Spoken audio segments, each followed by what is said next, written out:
Log on, tune in, find out. Cambridge Ideas, transforming tomorrow.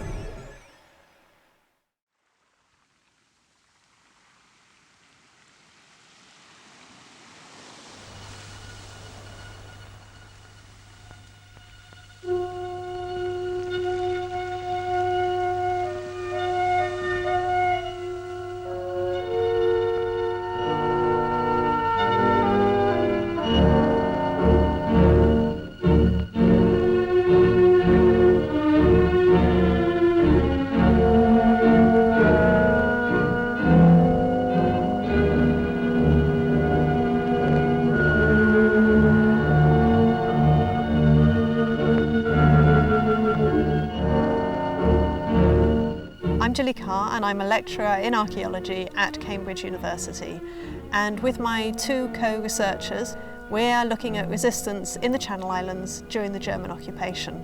And we've come across a file which lists the testimonies of people who committed acts of resistance and were sent to German prisons and camps for what they did. All the time I was in prison, I, along with the others, was subjected to the most appalling treatment, mainly by being starved and, at the slightest provocation, beaten.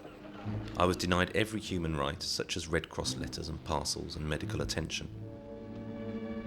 On our forced march across Germany, many of those on it died through starvation, malnutrition or utter exhaustion.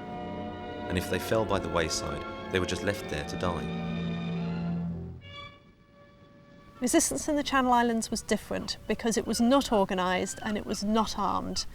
You have individuals or small groups doing small acts of silent resistance or symbolic resistance. One of the men who we're interested in is Frank Faller, who with four of his friends got together to write an underground newsletter. Now this was called the Guernsey Underground News Service, or GUNS for short. No television. No radios after '42 because they were confiscated, so they relied on people like Frank Faller to listen in on the radio, to prepare a news sheet and to distribute it. Clandestine operation, but hugely important. People learnt about what was going on. They wanted to know the progress of the war. It increased morale. It increased morale immensely.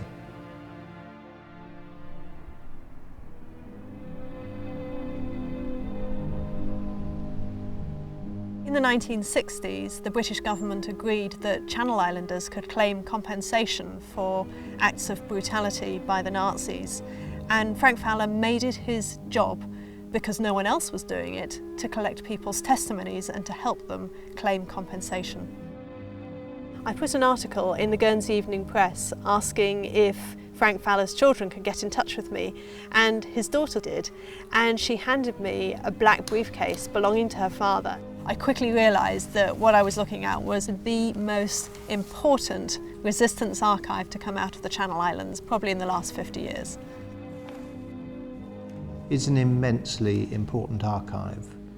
It's an archive that demonstrates their bravery and their courage, and what it does is it illuminates for us just exactly what it was about to be involved with the Guernsey Underground News Service, to be arrested, to be sentenced, to be imprisoned. At Frankfurt, opponents of the Reich of all nationalities who were chained in cellar cells and cried like animals were being executed by the Nazis by guillotine at the rate of 25 per week. Our relatives were not informed where we were, or even whether we were alive or dead. Government put up a memorial to people who died in the armed forces, but they didn't go so far as to put one up marking resistance. Their bravery, their courage has got to be marked.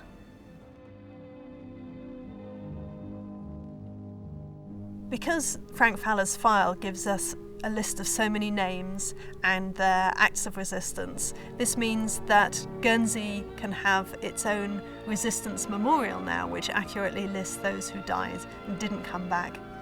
We know bits of the jigsaw. There's no way we've yet seen the complete picture. When we see the complete picture, islanders are going to be very, very proud of people like Frank Fallar, and I think people living beyond our shores are going to be quite astonished